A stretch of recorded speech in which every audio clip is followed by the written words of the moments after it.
ज़रूरी है कि हम किसी एक ज़बान में बात पूरी तरह कर सकें, लेकिन अक्सर इसलिए दूसरी ज़बानें उसमें शामिल करनी पड़ती हैं क्योंकि सामने वाले पूरी एक ज़बान नहीं समझता। ये एक मुश्किल और आ गई है। और जो आप आम जिंदगी में अगर सारा वक्त अंग्रेज़ी बोलते रहें और अंग्रेज़ी में फिल्मों के डायलॉग बोल रहे हैं, हर एक कैरेक्टर जो है वो डायलॉग उसमें बोलता है, अंग्रेज़ी आधी बोलता है, आधी हिंदी बोलता है, और उसके बाद जब गाना आए तो वो गालिब की गज़ल आ जाए तो कहाँ से वो नहीं आ सकती।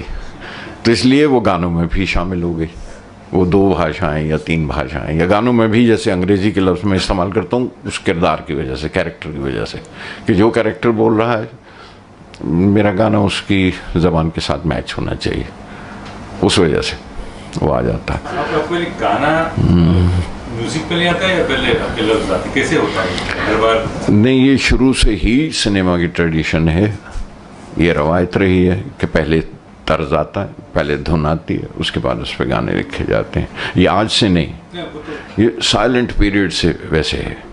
जिस वक्त पिट में बैठ के गाते थे तब भी ये था कि ये रुखसती जो है, ये जो हमारे लोकगीत हैं उस वक्त सामने बैठ के पिट में गा लिया करते थे, या बंदिशें गा लेते थे, कोई भी शास्त्रीय संगीत से गा लेते थे।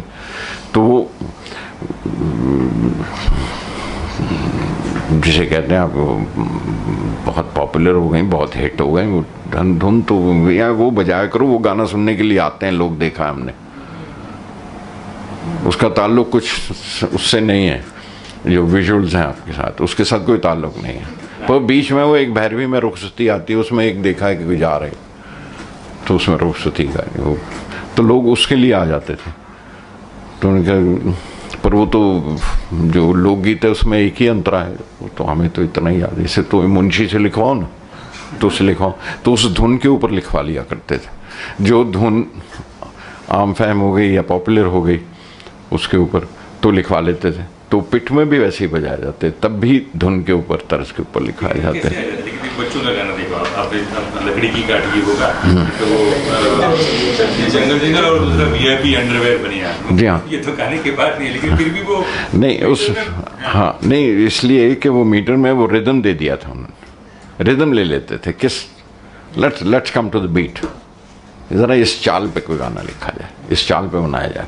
और वो बड़ा फ़ायदा है राइटर को, वरना शायरी के ज़्यादा से ज़्यादा 20-22 मीटर हैं, तो आप सारे गाने उन्हीं में बनाते। फिर संगीत के मीटर्स बहुत हैं, संगीत में तुम आप कब सम पे वापस आएंगे आपको पता ही नहीं, आप कितने पलटे लेंगे, कितने पलटे लेंगे बीच में, और कितने सारे तोड़े लेंगे। तो वो सारे की सारी वेरिएशन है। आपने बीच में 2 तोड़े लगा लिए, कहीं विलंबित में लगा लिए, कहीं तुरतार में, तो वो आपको मीटर बदल देते हैं। तो वो वेरिएशन है उसकी वजह से, और लिखने वाले के लिए भी जाहिर है। हाँ जी, नहीं देखिए, ये मुश्किल उतना ही है जितना प्लम्बर के लिए वो खोलना जो जैम किया वाला है ना। It's a profession, it's a what ever be your profession, वो उतना ही मुश्किल है और उतना ही आसान है जितना का आप प्रोफेशन अपना सीख लें। प्लम्बर के लिए भी उतना बड़ा आसान काम नहीं होता है ना, लेकिन वो सीख लेता है तो वो कर लेता है। इसके बारे में दुख व्यक्त किया है कि ऐसे लिखना पड़ता है और कौन? शायरी पीछे हो जाती है। वो दुख दर्द दिखाना भी कुछ लोगों को अच्छा लगता है, ऐसा भी है कि नहीं मैं बहुत दुखी हूँ हमदर्दी के लिए, ऐसा भी नहीं। और कुछ माहौल बना लेते हैं राइटर्स ने भी कि साहब क्या है, दरअसल मूड नहीं है अभी लिखने का, है ना। कुछ नहीं है साहब, पंडित रविशंकर को अगर 9 बजे अमन कल्याण गाना है, बिठा के 9 बजे के टिकट बिके हुए तो 9 बजे बजाएंगे वो, है ना। वो मूड का वेट तो नहीं करते, है ना। Once it's your profession, well it is your profession.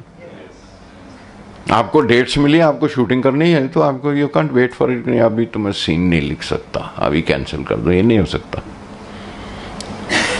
अच्छा, देन इट्स अ प्रोफेशन। आपकी कौन सी शायरी ऐसी है जी, आपकी कौन सी शायरी ऐसी है कि वो शायरी पहले आ गई उसके बाद में? नहीं, कुछ हुए हैं, मेरा कुछ सामान फॉर एग्जाम्पल, जी हाँ, वो स्क्रिप्ट के साथ ही आ गया था।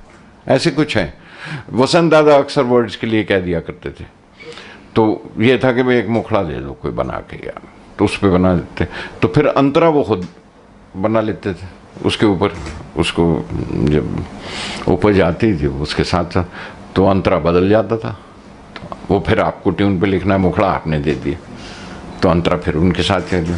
कई दफ़ा ये होता था कि मुखड़ा उनके पास है, आपने अंतरा बना दिया, तो इट्स अ म्यूचुअल। लेकिन इसमें ये अच्छा है ये बुरा है ऐसे आपका मानना नहीं है, जो कुछ ये ऐसी लिखी हुई शायरी अच्छी होती है? देखिए नहीं, आपको गाने के लिए आप उसको एक्सक्लूजन में लेके नहीं देख सकते। That is connected with the film, with the script which is whatever the scene, whether it suits or not. A director can tell you this doesn't go with this character, वो ये नहीं कहेगा,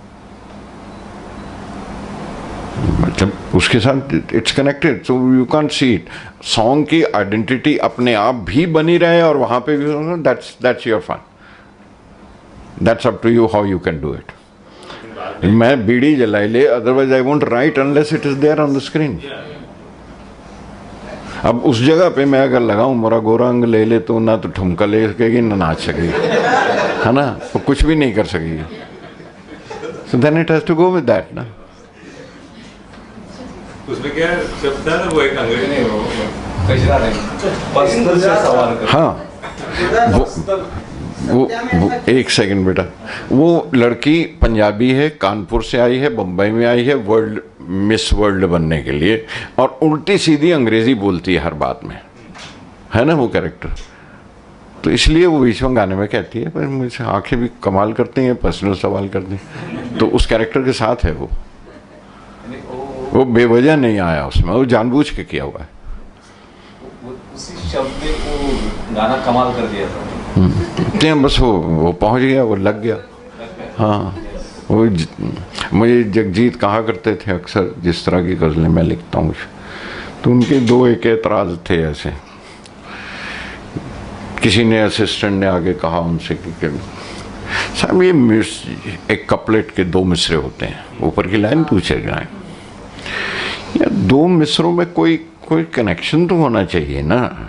इसका जैसे गुलजार का होगा, उससे जाके मतलब पूछो, वो बताएगा। एक तो उन्हें वो शिकायत थी, वो जो बीच में अनसेड रह जाता है तो कभी इजी नहीं, वो मुश्किल हो जाता है। ही ऑलवेज लाइक के सीधी बात करो, मुझसे यार देखे ना, ऐसी बात करो जो सीधी दिल पे लगे।